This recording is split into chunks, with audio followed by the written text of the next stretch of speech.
never a favorite of his lawyers, and he just gave another example of why. By talking himself into a brand new mess with federal labor charges filed by the UAW over these comments that he made with Elon Musk. Well, you're the greatest cutter. I mean, I look at what you do. You walk in and you just say, you want to quit? They go on strike. I won't mention the name of the company, but they go on strike and you say, that's okay, you're all gone. You're all gone. So every one of you is gone, and you are the greatest. You would be very good. And moments ago, right here on CNN, the UAW president, Shawn Fain, responded to that. This is it's just more of Donald Trump and who he is. This is the corporate America playbook, the billionaire playbook. They thumb their nose at labor law, and there's got to come a reckoning in this country. Donald Trump has a track record of always doing nothing for working class people. Pollster Frank Luntz joins us in our fifth seat at the table.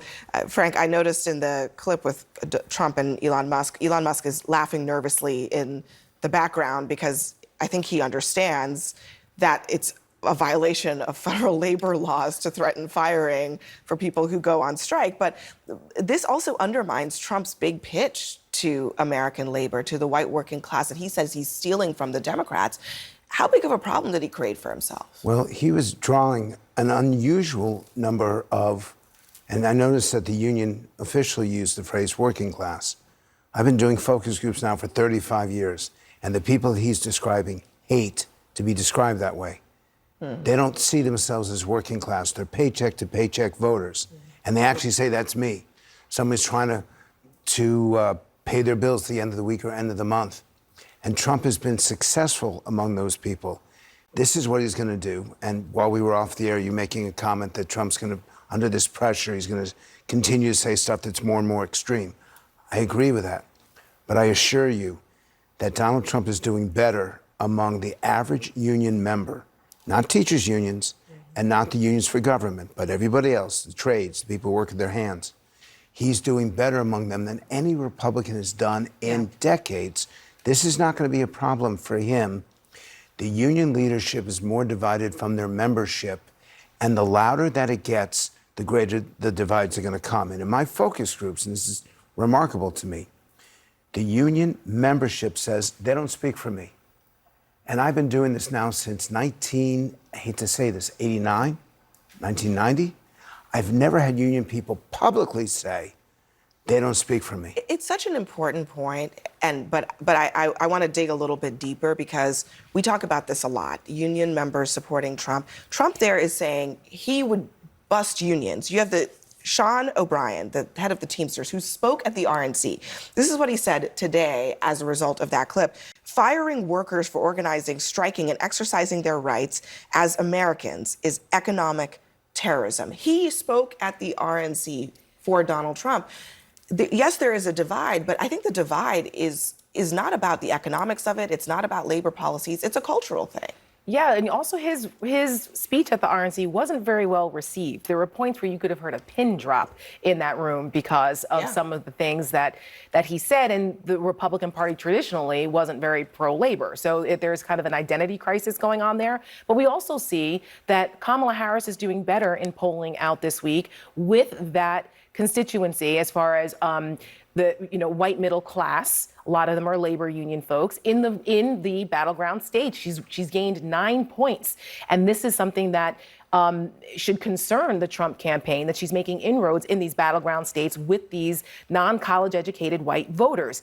Also, it was Kamala Harris who was on the picket line with striking workers in 2019 as a senator. It was this administration, President Biden, first president to ever walk a picket line with union workers. So, I think people are starting to see that some of the policies under Donald Trump, they might have sounded good, they might have sounded, the rhetoric sounded good, but in reality, it did not help these workers. And Lordstown, Ohio, that he uses is a perfect example about where Donald Trump made these grandiose promises, but those workers did not end up getting those jobs. People notice these things. If you want to talk about economics, then they can start talking about that. Donald Trump has some things to answer for. Tariffs, isolationism, that kind of stuff does not help labor unions and people who need those jobs and are bringing those jobs back. It was President Biden who brought those manufacturing jobs back. Those communities has been 3.5 years of inflation that has wiped out paycheck to paycheck workers. Why? Three and a Why? half years of inflation. Yeah, 3.5. Inflation started in 2020. No, look at the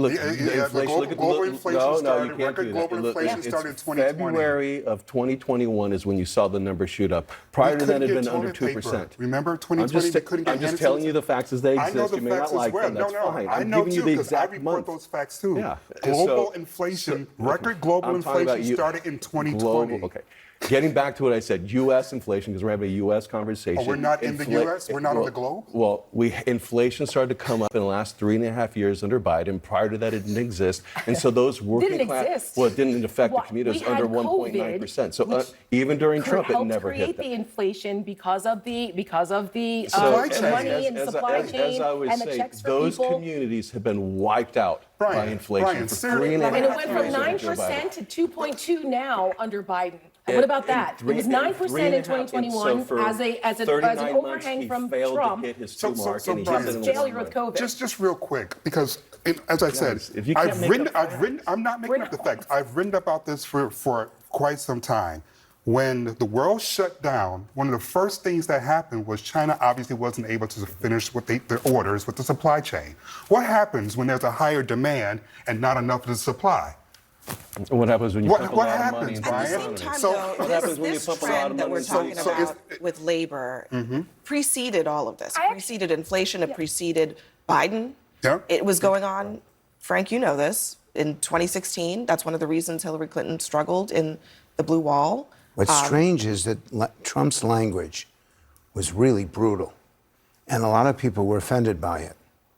For some reason, union membership saw him as telling the truth, that his statements, which we may find disagreeable, to be nice, or offensive, to be harsh, they responded to it because they thought he was being sincere. And they looked to Clinton and they thought, she doesn't get us. They voted for Joe Biden in 2020, but boy, did they abandon him in 2024. And my only point here, it doesn't matter when it started, and it doesn't even matter what the cause is. The public blames the current administration on this issue. So I will give you credit on issues such as health care and abortion for the Democrats. But the Republicans have the advantage on inflation. They do blame the Democrats and Joe Biden for it, whether it's deserved. And the key here is housing and health care, which are expensive items, and the public can afford it, and food and fuel. So H squared, F squared. And this is the strongest case for Trump and against Biden-Harris. I know we all have different data here. I think we can all agree prices are up 20%. But that all being said, I think speaking to the cultural piece of this, keep in mind the last two UAW presidents went to prison for corruption and for fraud. So I think that... No, they didn't. That is... No, they did not. That was fact-checked earlier tonight. But two presidents before that. Not recently. Two presidents before that. Yeah. But still, culturally, there is a problem here. The bosses and the rank and file members have a complete divide. They're not trusting their union bosses, and that's why you're not going to see a huge shift with the UAW. You know what? Here's another data point. The Black Caucus of the Teamsters has not endorsed, by the way, any candidate. The Black Caucus did. They endorsed Harris and Walz. And to me, when we talk about the divide, we cannot ignore that divide also exists within union membership as well. Always have existed. And it's actually the sort of Achilles heel of the union power, if you will. Because as long as you can separate union members by race or by class and by fear, you can keep the union weaker. You know, if you're able to convince poor whites and poor blacks that you're actually in the same barrel and that anyone who tries to divide you is just looking at it from a capitalistic perspective and not from a cultural perspective, if we can ever get that unification message across in terms of socioeconomics, then you'll see a significant labor change. But that has always been the boogeyman for the union movement, using race. And it's actually, if you go back and check the last 50 to 60 years, it has shown up time and time again that racial issues have been what's been keeping unions from being completely fulfilled for what they can be. It hasn't been anything dealing with capital. There's also a gender difference, which men are much more likely to support within the unions. It's actually even bigger than the population overall. Male union members are much more likely to support Trump. Female union members are much more likely to support Harris. And that divide, and that's probably the challenge right now, is that there are so many divides, and we're looking for things where we disagree on. even on this discussion in the last 5 minutes I've sat here, where do we disagree rather than where can we find common ground? And that's a tragedy.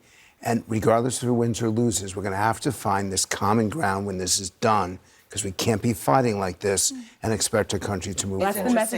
the message of Kamala Harris and Tim Walz right now. That's why you see the happy warriors, the joyfulness in what they're doing, and why they went to the unions right away out of the gate when she unveiled him, versus the very dark and divisive message coming out of Donald Trump. Well, and the it American is people are interesting responding. that the broader divides in the country, they also exist within these organizations and within these groups. They're not immune from it, even if they have an economic message as their banner.